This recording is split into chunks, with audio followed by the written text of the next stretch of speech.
Pabalik na tayo ng Maynila, guys. Andito tayo ngayon sa Legazpi Grand Terminal. Nakabook na pala ako ng bus ko sa Kagsawa Travel at Tours ulit.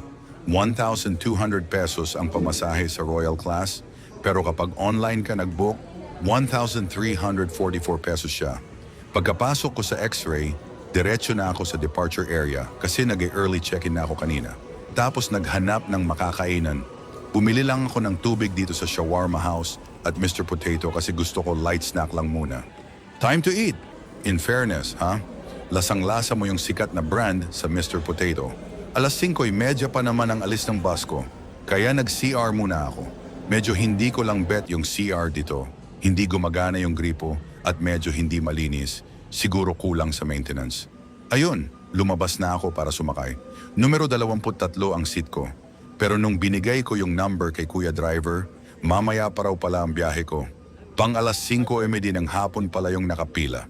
Ayon, balik ulit sa departure area para maghintay hanggang sa malapit ng mag 5:30 p.m.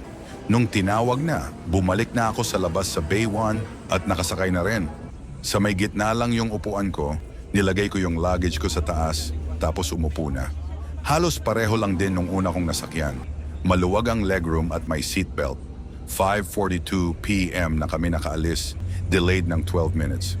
Lumarga na kami. Dumaan kami ng Lacandula Drive, Peñaranda Road Extension at Legazpi Diversion Road sa Bugtong. Pagdating sa Tagas Daraga, nag-pick up pa ng mga pasahero. Bago umalis ng tuluyan, huling silip muna sa Mayon. Dinaanan namin yung sikat na 7-Eleven sa Kamalig, Albay, tapos Ginobatan, Albay na. May mga sumakay din dito kaya medyo napuno na yung mga bakanting upuan. Pinatay na yung ilaw at diretso na ang biyahe. Narating na namin ang Ligao City, Albay, tapos nadaanan din ang Pulangi, Albay at Bato, Camarines Sur. Medyo nakaidlip ako at nagising na lang sa may parte ng Bula, Camarines Sur, hanggang sa dumating na kami ng Pili. Napansin ko, iba na yung dinaanan ng bus, lumiko siya papuntang Minalabak, Camarines Sur. Kapag kasi umuwi kami sa Camarines Norte, dito dumadaan yung bus kasi shortcut siya. Nakatulog na naman ako at nagising sa pinakaunang stopover sa Libmanan, Camarines Sur. Bumaba ako para umihilang, 5 pesos ang bayad sa CR. Tapos bumalik agad sa bus para mag-snack ng siopaw at itlog na baon ko. Favorite ko talaga ang siopaw. Sunod na binagtas namin ang Quirino Highway sa Sipokot, Ragay at Tagkawayan hanggang sa nagising ulit ako sa stopover sa Calawag, Quezon. Grabe ang antok ko kaya hindi na ako bumaba.